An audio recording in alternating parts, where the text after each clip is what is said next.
आदाब, मैं हूं आकिल खाकी और आप देख रहे हैं message of time MFT media.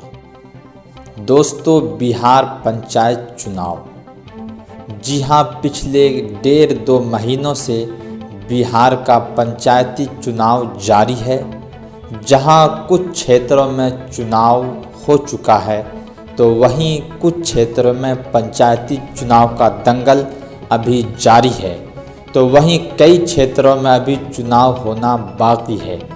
दोस्तों, मैं फ़िलहाल बात कर रहा हूं पूर्णिया ज़िले के कीर्तियानंद नगर प्रखंड के बहुचर्चित, जी हां, बहुचर्चित पंचायत ग्वासी और रहुआ का। जी हां, जहां से पति और पत्नी दोनों ने चुनाव जीतकर एक नया इतिहास रचा है। जी हाँ दोस्तों, आपको बताता चलूं कि अफरोज़ आलम गुज़िश्ता 3 टर्मों से चुनाव जीतते आ रहे हैं। वो दूसरे कई अलग अलग पंचायतों से चुनाव जीत चुके हैं और इस मर्तबा उसका हैट्रिक जीत है।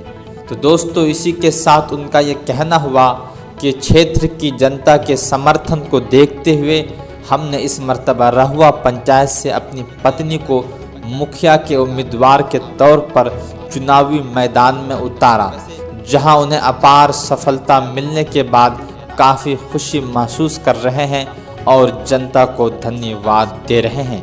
तो देखिए हमारी खुसूसी रिपोर्ट। मेरा नाम अफरोज़ आलम है। आप किस पंचायत से? हम ग्वासी से मुखिया हैं दूसरी बार। पहली बार हम 2001 में सतकुदरिया से मुखिया बने थे।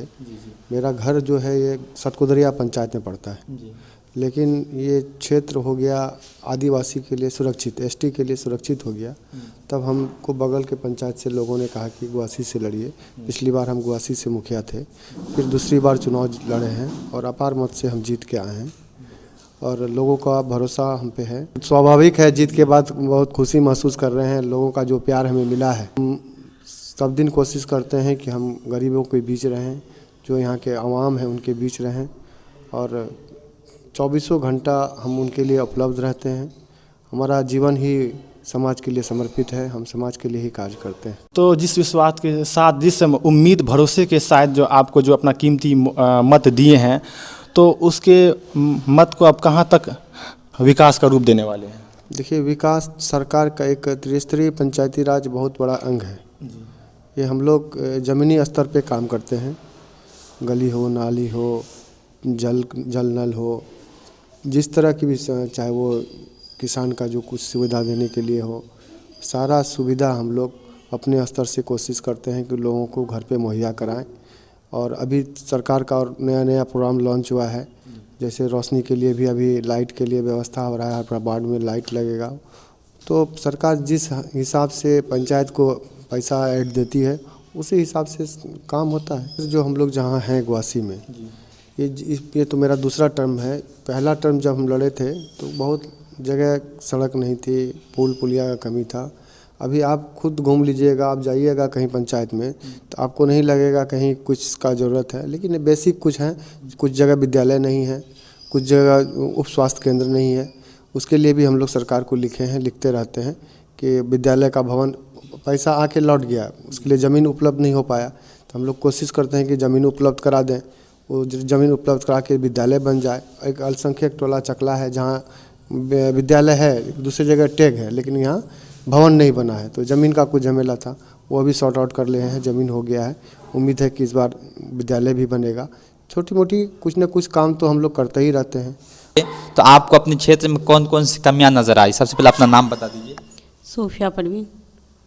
तो आपके क्षेत्र में आप क्षेत्र भ्रमण करने गए थे, कौन कौन सी कमी नज़र आई आपको? बहुत सी कमी नज़र आई वहाँ पे, जैसे कि बहुत बूढ़े हैं जिसका कोई काम नहीं हुआ है, नहीं इंदिरा आवास मिलता है, नहीं कुछ मिलता है उनको, और नहीं वहाँ पे कोई रोड वगैरह का काम हुआ है, कुछ भी बहुत सारी काम ऐसे ही पड़ा हुआ है। आप किस स्तर पर काम करने की कोशिश करेंगे? काम करेंगे, सब जितना भी है बूढ़े बुजुर्ग का सब काम करेंगे। इंदिरा आवास का है, जितना भी है, पेंशन का, रोड वगैरह का सारा काम। पंचायत में सबसे ज़्यादा ज़रूरी रोड का काम है। वहाँ पे रोड का काम कुछ हुआ ही नहीं है, पूरा रोड ऐसे पड़ा हुआ है हर जगह। तो दोस्तों इनका ये कहना कि इनके पंचायत में रोड का कार्य बहुत ही आवश्यक और अनिवार्य है, तो उनको ये काम करेंगे। वैसे अगर शिक्षा के क्षेत्र में देखा जाए तो हमारे सीमांचल के इलाका शिक्षा के क्षेत्र में बहुत पिछड़ा हुआ है, तो आप किस स्तर पर सरकारी स्कूलों में शिक्षा के स्तर को बढ़ाने की कोशिश करेंगे? कोशिश करेंगे अच्छे से पढ़ाई लिखाई हो बच्चे का, वहाँ पे अच्छे स्कूल हो, सब कुछ अच्छे से हो और बच्चे की पढ़ाई हो, आगे बढ़े सारे समाज के बच्चे। रहुआ पंचायत की जनता को आखिरी क्या संदेश देना चाहेंगे? आखिरी संदेश यही देना चाहेंगे कि अभी महापर्व है छठ का बहुत उन लोग को मेरे धन्यवाद है और सब जनता को बहुत बहुत धन्यवाद कि हमें इस चुनाव में जिताए और अपने पूरे सहयोग के साथ हमें मत दिए, और हम भी कोशिश करेंगे हर जनता के साथ अपने खड़े रहने के लिए।